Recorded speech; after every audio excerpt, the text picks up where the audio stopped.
Hello and welcome to The Society with Fatma Shaheen at PTV World. Tonight on our show, we'll be doing a social roundup of the year 2023 as we did see it evolve. That too from a social perspective. We'll be talking about the most notable and of course the most prominent social developments in this regard. We'll be talking about the fact that when we do talk about Pakistan's education system, how did we see it evolving in this very particular year? That too from the perspective of embracing technology and artificial intelligence. We'll also be talking about Pakistan's healthcare system in this regard too, that what have been the key reforms and of course what have been the key challenges when it comes to improving the average person's access to Pakistan's healthcare system. In this regard, we'll also be shedding light upon the not one, rather various notable achievements of famous Pakistani women, more particularly women who have made us all proud, be it that of Nameera Salim, who happens to be Pakistan's first female astronaut to have flown into space. We'll also be talking about the achievements of women like Sabahat Rizvi and of course Rabia Bajwa, who have in a first made their way in Pakistan's oldest bar association, which was a very predominantly male dominant. In this regard, we'll also be shedding light upon the trends as we do see them emerging not only in Pakistan's healthcare industry, Pakistan's wellness industry, Pakistan's fashion industry, but for that matter even Pakistan's aesthetic industry, so to speak. What have been the ins and what have been the outs of the year 2023, and what is it that we as a society can look forward to in the year 2024? All of that today, that too with an extremely pertinent panel. Let me introduce you to my today's panel. My first panelist for today's show is Muneeb Qadir, who's an analyst. Assalamu alaikum ji and welcome to the show. Walaikum assalam. Thank you for joining us. Alongside him, I have Dr. Madiha Rao. She's a dermatologist and she's also a healthcare expert. Assalamu alaikum ji and welcome to the show. Thank you. You're most welcome. My third panelist for today's show is Noman Zakir. He's a fashion designer. Assalamu alaikum ji and welcome to the show. Thank you for having me. You're most welcome. And via telephone line, we'll be joined by Ms. Amna Tahir, who's an educationist. Assalamu alaikum ji and welcome to the show. Now to get the conversation started with you, Muneeb, just to quote some statistics, according to the Digital 2023 Pakistan report and by data reported, it has been observed that 87.35 million internet users in Pakistan were there actually in January 2023. And then of course, we've also seen that the internet penetration has been of 36.7%, which has caused internet users to rise, that too by 4.4 million between the year 2022 to 2023. Now, given the stats, we all understand that there has been an increase in the internet users, that too in the year 2023. But then the question is that what have been the most popular social media platforms in this very year? I believe that 2023 started on an extremely politically polarized and divisive note because I think people have become very politicized and politically aware, and I think it's owing to the media boom over the past decade or so in Pakistan, and then narratives are shaped up on social media. True. And what social media has done is that it has democratized this whole shaping of narratives and sharing one's thoughts. So I think that X, formerly Twitter, that's another, that's another thing that we saw happen in 2023. Then we also have the Meta's threads now. Meta threads, but something that was so well known, I think since 2009 at least, Twitter, everyone used to talk about Twitter. Now it's called X. Yes. So and the logo itself has also changed. With a lot of people actually losing their blue ticks too. Yeah, with Elon Musk and his takeover Of and the course. changes that he brought.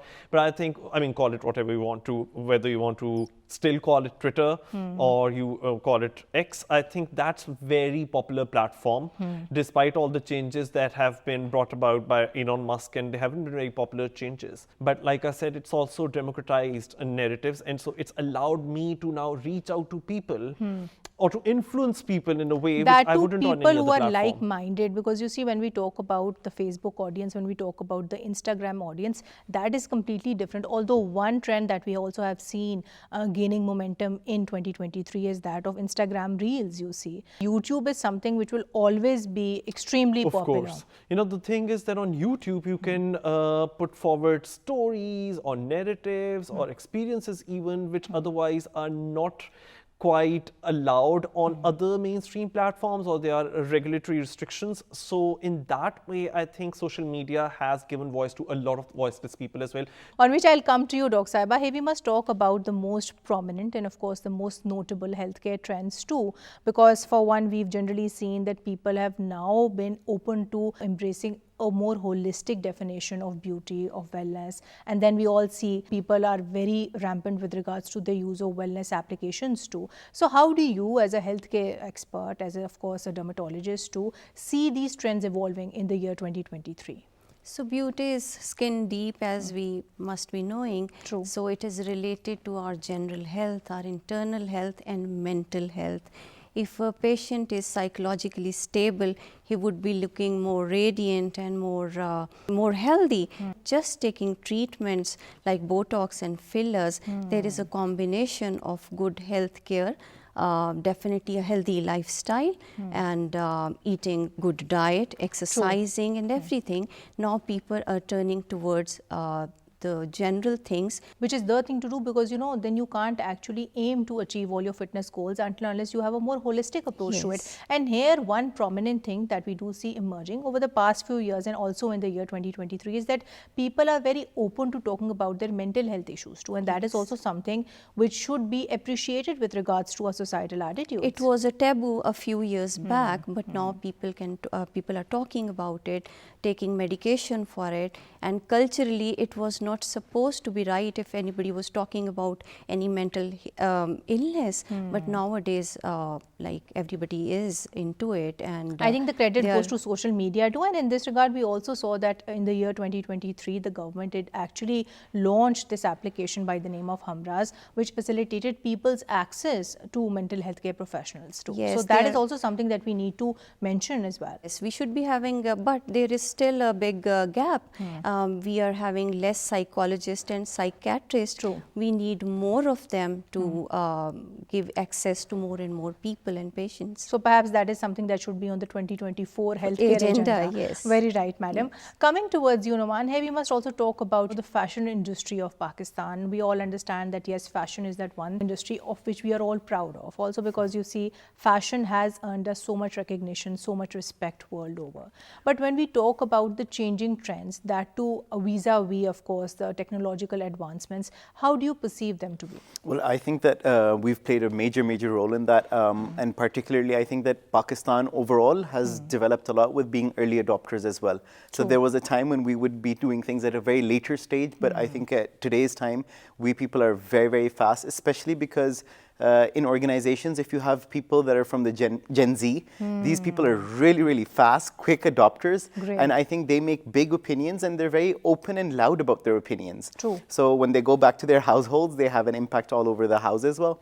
So I think that with us, for instance, AI has really transformed a lot of parts of our entire supply chain. All the way from, even the incubation design department, they use a lot of applications which are AI driven, even in design, in pattern making, in fabric selection, which is obviously something that is very impressive. But has it in any way also led to a loss of creativity? Because you see, one of the biggest criticism which is then put on AI is the fact that yes, it will make people redundant, and that too at the cost of making them perhaps less creative too, because things would be more mechanical that way now that we have, AI taking over. Yeah, so I couldn't agree more with you, but the thing is that this is a two-sided sword. So as much as the creativity is limited, it also gives a lot more amplification to the creativity. So there's a lot of things that people would want to design, and they have a lot more validation to do that with these technological advancements. That allows us to even we've tried 3D printing as well, and that's something which is also technologically driven. That allows us to produce fabrics and manipulate fabrics in such ways that have never been done before. That's right, Numan. On which I'll come to you, Ms. Amna, and here we must talk about how we have seen Pakistan's education system actually being impacted because of not one, rather various technological advancements. So how do you see Pakistan's education system embracing technology, and not only technology in this regard, but also AI? Because in countries more than one, we have seen not one, rather various concerns being put forward when it comes to responsible and of course a constructive use of AI, with teachers complaining that whenever students do use AI, they end up cheating. Well, you see, technology greatly addresses the digital divide in Pakistan, thus transcending geographical boundaries.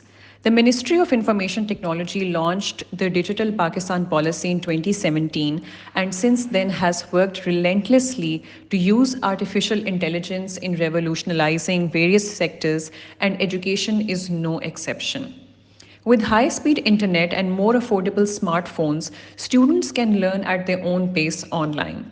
Now, this digital shift has led many parents and educators alike to worry about how this will affect traditional classrooms.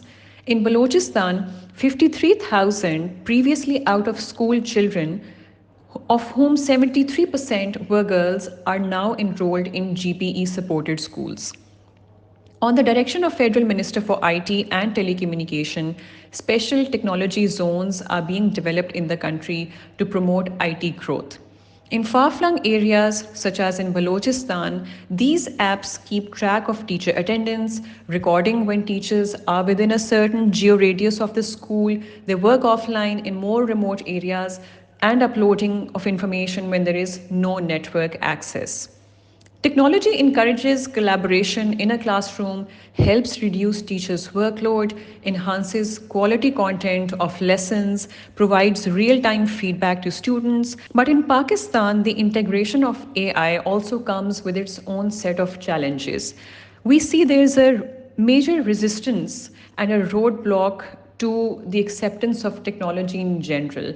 Traditional teaching methods have deep roots in Pakistani culture, thus making it challenging to convince educators, parents, and policymakers to embrace AI as a valuable educational tool.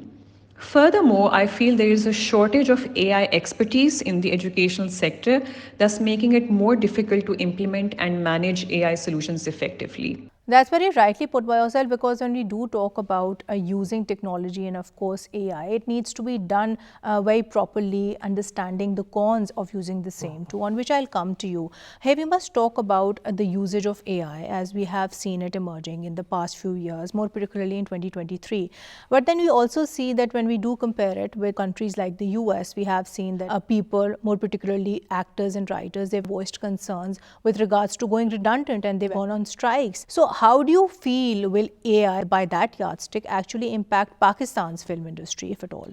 So I believe that generally all over the world there's a lot of anxiety about artificial intelligence and its impact, as you just mentioned, on jobs, or people could lose their jobs because AI could overtake. But I believe that even before that, technological revolution happened. We have the internet, which is very much in use right now, and people had very similar fears that now they would become redundant. But in fact, that in its own wake created more jobs. So I think that you cannot stop technology from growing, and you have to rise up to the occasion, which means that those who can adapt their skills, those who can adapt their capabilities in accordance with, and their capacities in accordance with AI, I think they are going to succeed by miles.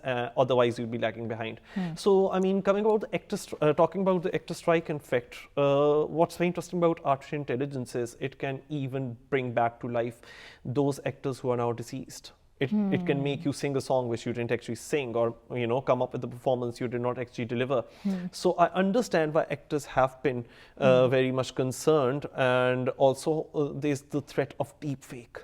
Right. And this is something, Muneeb, which would equally apply to every profession. We've Every also seen profession. AI taking over courtrooms where information is being fed to people and they are giving Legal legal advice opinions and legal to advice. So anyone does who- that mean by yes. that definition lawyers are also going to get redundant? I was just talking about the fear people have that, words or actions could be attributed to you with deepfake technology. So a balancing act will have to be done. But, saying that artificial intelligence needs to be stopped, or that it is going to have an adverse impact on creativity, or that writers are not going to be original writers of the I work think they'll that's be too producing. sweeping a statement. Yes.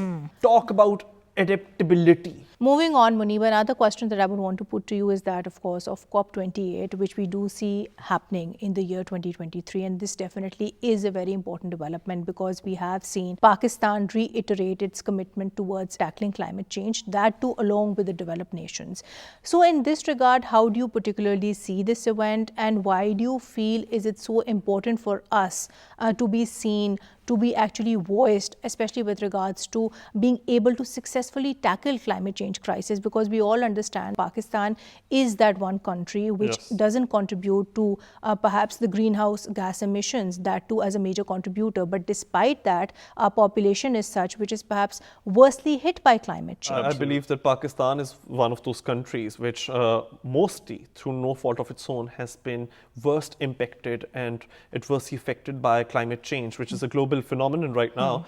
But unfortunately, just as you pointed out, most of the emissions are owing to the global north or the developed countries. And that is what makes it so unfair that countries which are particularly vulnerable, like Pakistan, to climate change, there's a particular reason why our dignitaries and our representatives on the international stage and the international arena have been championing the cause of preventing the harms of climate change that can not just affect us on a national level, but also other vulnerable countries and indeed the whole world on a global level. True. You know, during the COP28, which in 2023 has been taking place in Dubai Expo, seems to be coming to fruition, and the target of net zero emissions that was agreed during the Paris Climate Deal in 2015. And also, two very important more things that, you know, when it comes to utilizing this fund, which would be there in the loss and damage fund, that should not be very particularly linked with developmental projects. And it should actually be given keeping in mind on its own, on merit per se. Yes, exactly. So there's so many things which have been happening and which should be highlighted, that too in the international context. It's a collective concern. Of course, on which I'll come to you, Dr. Sahiba. Here we must talk about, you know, the changing trends of aesthetics as we do see them evolving in the year 2023. And now, overall, as an objective bystander, if you were to observe, you see that people generically are perhaps more prone towards opting for treatments for which no downtime. I feel that this is true for not only men but also for women. So how do you see these trends evolving in the year 2023, and what do you feel will be the future of aesthetics in the year 2024? So people are opting more for lunchtime procedures in which they come from their offices, their workplaces, and get the procedures done and then go back straight to their office. And nobody even knows that they have taken something. So they are not going for something very invasive.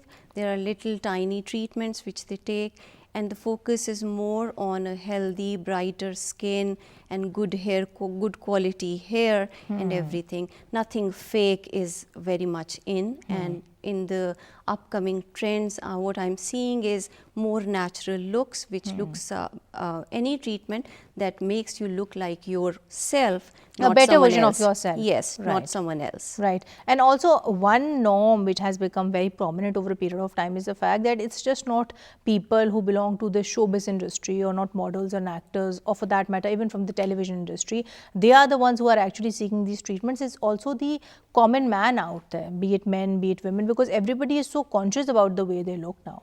Noman, I'll come to you, and here we must talk about this element of sustainability in Pakistan's fashion industry. So of course, when we do talk about Pakistan being able to successfully tackle its various environmental challenges, it's very important that we keep the sustainability argument in mind too. How do you feel has Pakistan's fashion industry moved towards being more sustainable, that too in the year 2023? Well, I think there's a lot of ways that we've done that. And particularly, I think that a lot of the biggest thing, which is something which has trended globally as well as in Pakistan in 2023, is the use of organic products. So that has been throughout from, for something that Pakistan is very well known for, is cotton production. And, you know, the usage of cotton in a lot of garments is something very common.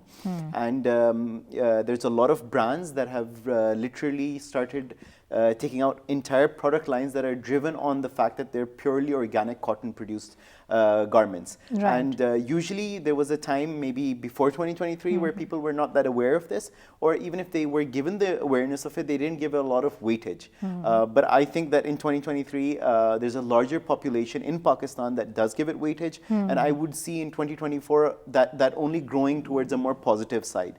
True. Secondly, inside this, there's something which is very commonly seen is upcycling as well, and inside fashion, that is something which is very, very positively looked out at, and that's something in Pakistan that we've recently developed. So I think in 2023 this would also be something alongside, you know, using organic products. It's also the concept of upcycling inside our fashion. Also, and we do see it's just not about recycling, or for that matter resorting to other things like, of course, using organic products or organic materials so as to actually manufacture your clothing. It's also about resorting to perhaps more ethical trade practices, because we do see a lot of designers making that a very important part of their CSR as well. So that is also, of course, a very important part of sustainability too. Dr. Sahiba, how would you comment on this from the viewpoint of Pakistan's aesthetic industry? Because we do see that aesthetic industry is also slowly and steadily moving towards there. We do have this first sustainable med spa in Lahore. Now the people are more towards natural things, which is in our culture, using natural products which are chemical free things, so they are more in, and people like small treatments like which make a little difference to their faces and they're happy with it, just like taking little facials and using generic products which are very much in nowadays. So what is that one trend which you feel has been very prominent in the year 2023? And I'm just not talking about women here, I'm also talking about men. So men are getting more conscious about themselves. Basically the thing starts from the hair. When they start losing hair, they come to the clinics and now they are taking Botox. Men are more concerned about their looks nowadays, and it's not beauty and the beast nowadays. Which is good, because if everybody has that right to look good, and if they have the resources and if they have that mindset so as to be able to make a difference, why not then? On which I'll come to you, Amna, and here we must talk about overall the state of education in Pakistan, especially with regards to the accessibility. So how do you see Pakistan's education system being accessible, or for that matter not being so accessible, especially when it comes to the rural population, because then again this is an issue which is very imminent amongst, of course, the rural and the remote areas of the country. So Fatma, the divide between rural and urban areas when it comes to education is stark. Before delving into the initiatives and challenges of 2023, Schools on Wheel and Teleschool Pakistan app, Google for Education and Digital Continuous Professional Development Initiative was launched to provide online education to students from grade 1 to 12. In addition, National Vocational and Technical Training Commission prepared a comprehensive roadmap for upskilling a large number of youth, allocating a minimum of 33% quota for women enrollment. This means that preference for admission was given to disadvantaged segments of the society, such as widows, orphans, and school dropout girls, persons with disabilities, and transgender. There have also been provision of various scholarships on provincial level that have been introduced to facilitate individuals from low-income areas. Now, this does not mean that we are not being faced with various educational challenges. In Pakistan, there are concerns about the competency of educators and the quality of trained teachers. One of the most glaring issues is the lack of adequate infrastructure and facilities in many regions, which impedes students' access to quality education. Families are struggling to make ends meet more often and cannot afford to send their children to school. And that's very rightly put by yourself, but then we also need to consider this in the socio-cultural context, because a lot of times we see that this basic right to education is something which, with regards to which, it's the girl child who might be disadvantaged more. And Muneeb, coming towards you and moving on from where she left, when we do talk about tackling these educational challenges, which of course should be on our priority list for the year 2024, what do you feel needs to be done here? Because I do understand that you're also an educationist. Yes. I generally feel that a lot of education has now moved on to computer-based study and remote learning and distance learning. And so if you are not IT literate in this day and age, either as an educator, which I am, or a student, it's going to get really difficult for you to be able to progress in your academic career. So I feel that there needs to be that infrastructural development which is compatible with today's learning environment or virtual learning environment. And I think that in Pakistan we're moving towards that, but there are a lot of areas and there are a lot of remote rural areas where that sort of infrastructure is not And also we developed. do need, monitoring mechanisms so as to be able to actually monitor the quality of education which is being given. Yes. Because that again, you can provide anybody with education, but you need to ensure that yes, a quality education is something which is focused upon. Which I'll come to you, Dr. Madhiya. Here we must talk about the need for there to be perhaps greater integration of technology in Pakistan's healthcare system so as to address not one, rather various health disparities. But overall, if you were to evaluate the year 2023, how do you see us faring with regards to Pakistan's healthcare industry, with regards to Pakistan's aesthetic industry embracing technology? We have seen a lot of changes during COVID. We started doing online consultations. We started taking online courses in which we were teaching young doctors. We were getting people educated, and then we were getting more access to people who could not come to us, and it is still now in practice. So AI has also taken over in the beauty and the aesthetic industry. We can get new goals, we can tell our patients what they can achieve, what they can look like, and plus you already talked about robots during doing surgeries. That too in Lahore. Even in Pakistan, yeah. So they are very much in demand. Plus we have better devices to find new diseases, to see the exact cause of the diseases. So you see, when we talk about technology taking over the Pakistani society, there are ways more than one in which it has done so in a very positive manner, on which I'll come to you, Noman, and here we must talk about this growing practice of people actually being very okay with repeating clothes. That too something that we have seen as a positive, at least with regards to our fashion in trends in the Pakistani society. And then we have also seen people resorting to perhaps more simpler weddings. So how do you as a fashion designer see this trend, and how do you feel will it in turn actually redefine the contours of Pakistan's fashion industry? 100% with what you're saying.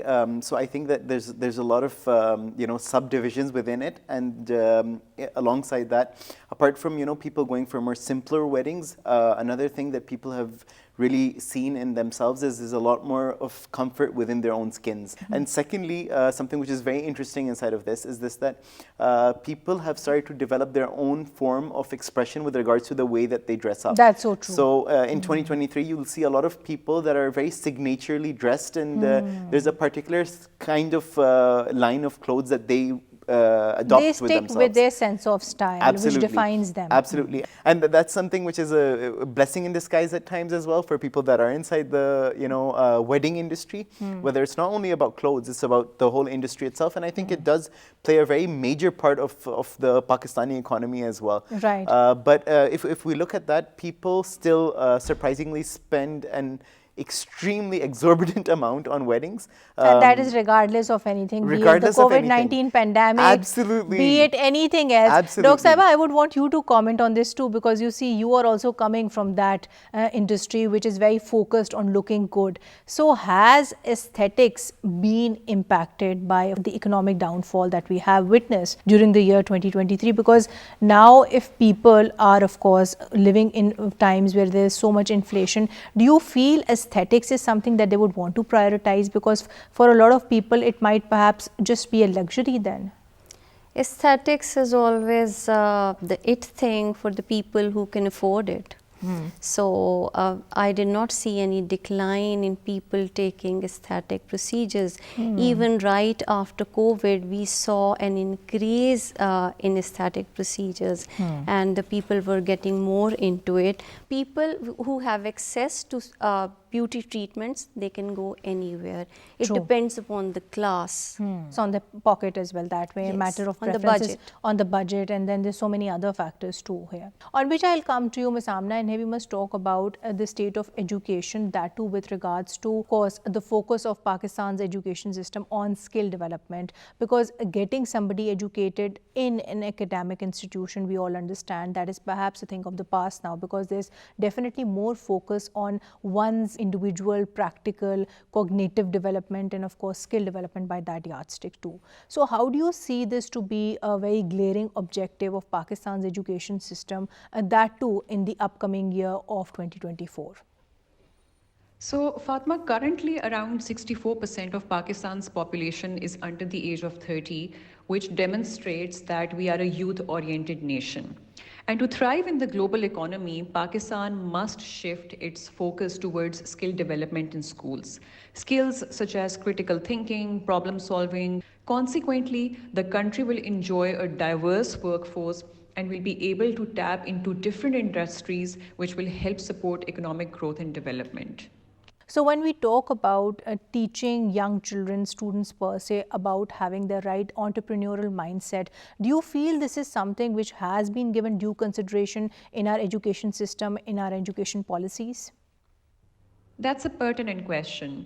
According to Global Entrepreneurship Development Institute, Pakistan is ranked 122 out of 137 countries. Consequently, the potential for entrepreneurship is quite high. based on digital consumption and the unprecedented number of young people who are entering the workforce.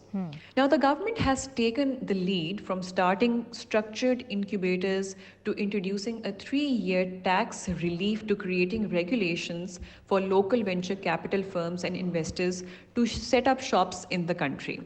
The Prime Minister's National Innovation Award is providing an opportunity for young entrepreneurs to present their innovative ideas and turn them into businesses. And it's good to say that only in round 1 call and boot camps, a total of 256 candidates were shortlisted. Now, typically, I feel that ultimately the government and the private sector must work together for the country to reach its full potential. Together, they can cultivate the right talent to unleash a digital revolution in a country that is equipped to take off. That's very right, because collaborative efforts, they are definitely the way forward. On which I'll come to you, Muneeb, and here we must talk about the achievements that Pakistani women have made in the Pakistani society, that too in the year 2023, or which we have seen Pakistan's first female astronaut flying into space, Nameera Salim, that is, and then of course we do have 2 women, more particularly Rabia Bajwa and Sabahat Rizvi, also doing away with the typical notion of entering bar politics. We now have female representation, that too in a first. So how do you see this faring with regards to women empowerment generally in the Pakistani society overall? It's absolutely wonderful seeing, I mean, speaking of legal profession, women in leadership positions, you know, bar associations, or then in other areas, science and technology, women being astronauts. Of course, women being in sports was another phenomenon that we saw much before, but I believe that, you know, there's much more scope even now for greater representation, because statistics still suggest that there is a disparity. But I'm glad that we're making progress. I mean, the very fact that the panel that I'm sitting on right now is equally balanced. You know, now female judges, we have them as well at the very top echelons of the judicial ladder. What will happen is that we will be seeing a more feminist, women-oriented perspective being brought onto the legal agenda, onto the political agenda, because up till now, I think, and not just in Pakistan, but the world was shaped in such a way that the standards that were being set through politics and through law and public life, they were very predominantly male-dominated. Exactly. So true. So the female perspective, the female voice, when that is also, you know, brought to the fore, I think that we can see a change which is conducive to an equitable world, and a world which is more egalitarian and more conducive to... And definitely more gender inclusive, because that in itself is so important. And in this regard, one another very important development that we do see the administration of justice system in the country is that, you know, first we saw that the Supreme Court of Pakistan publicized its, you know, entire proceeding, and that in itself is also historic, because that not only adds an element of openness but also transparency to the system. So do you feel at some level or the other this will also bring in perhaps greater accountability too?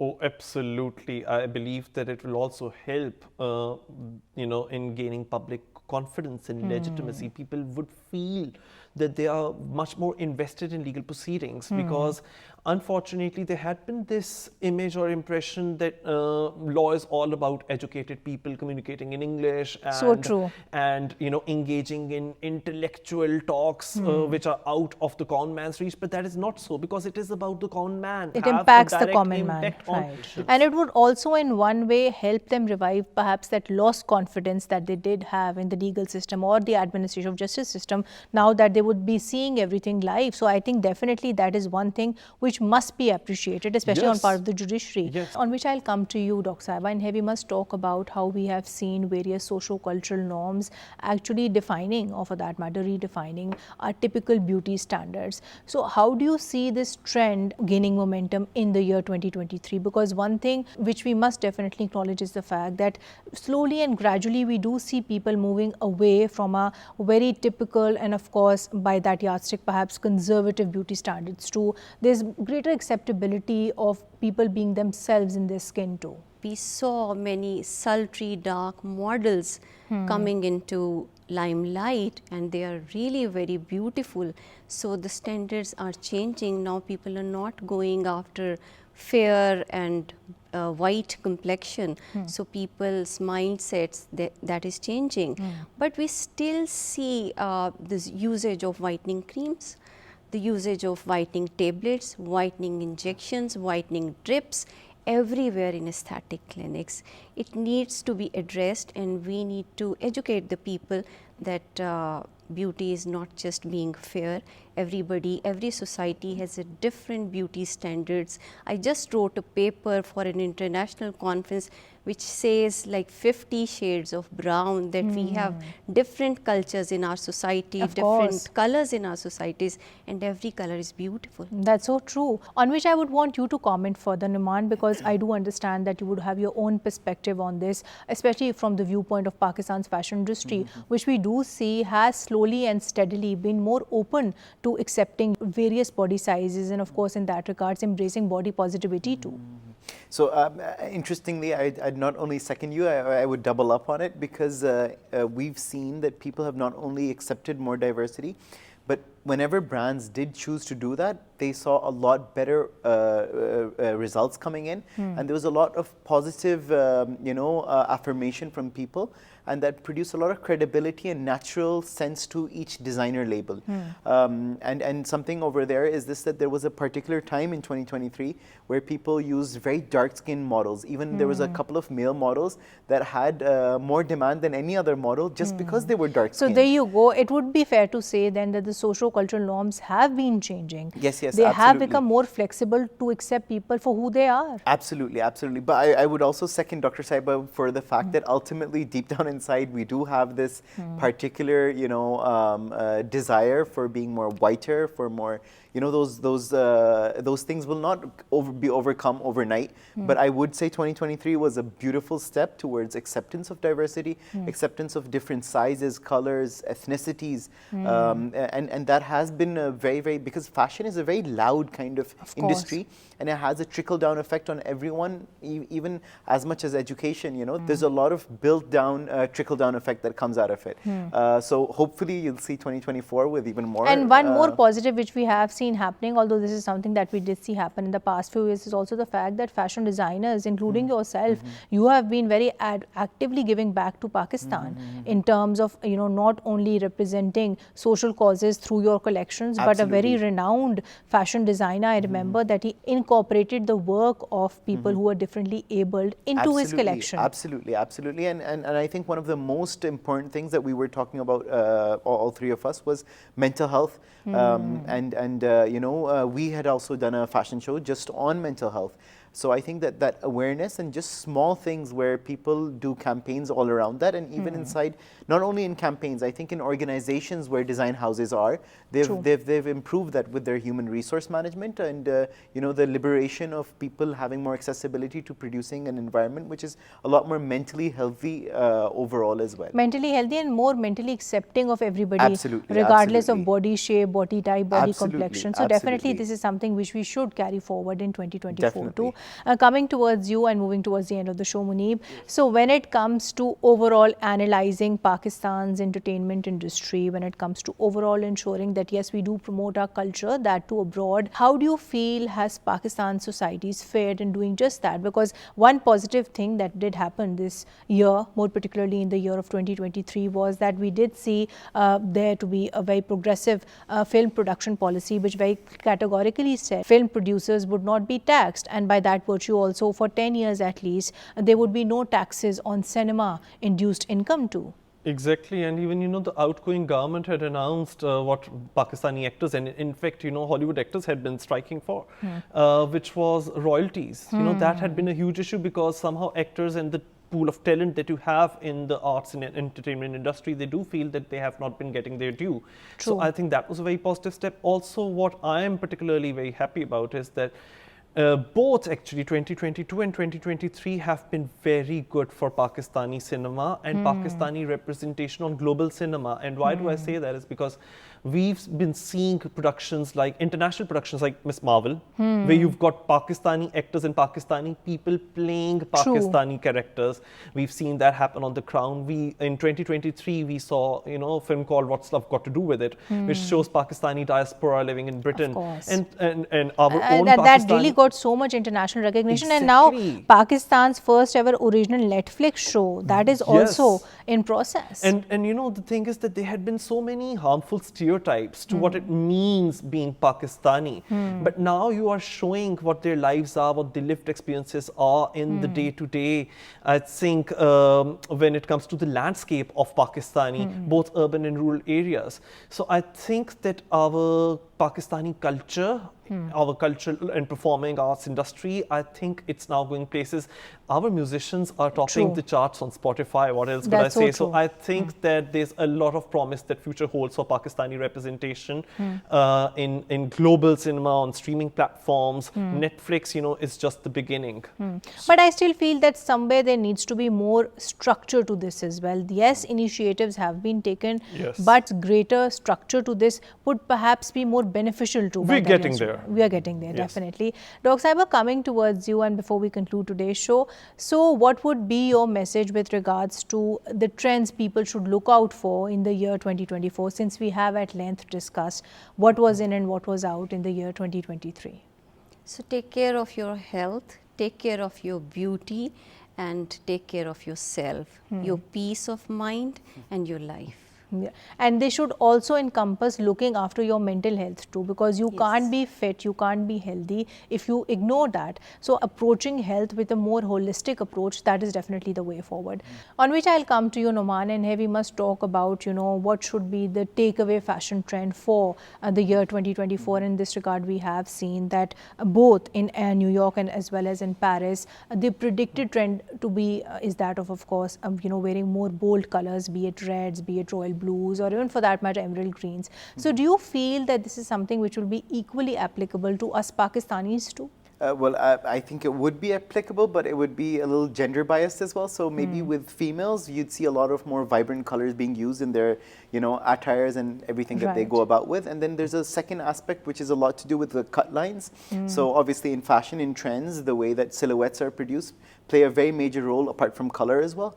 So if we look at men, they will probably not go for very exaggerated and very relaxed silhouettes. Whereas in the female lines, you'll see a lot of more oversized clothing.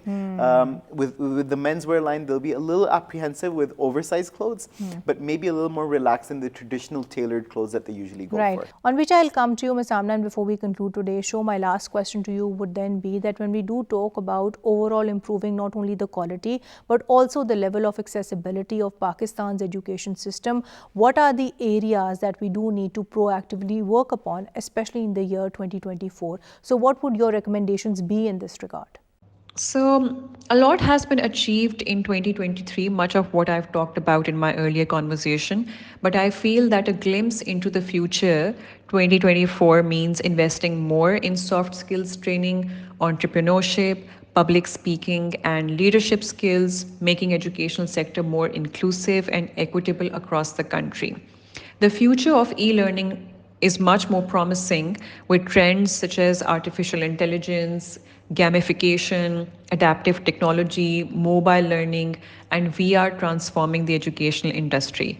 And as modes of education are transforming worldwide, Pakistan will have to adapt to various educational changes as well. But for that, definitely we do need, you know, the requisite policy interventions and of course institutional strengthening too. Right, madam, your point is noted. On which note I would like to conclude today's show. Thank you so much, Muneeb. Thank you so much, Dr. Saiba. Thank you so much, Noman. And thank you so much, Ms. Amna, for your time today.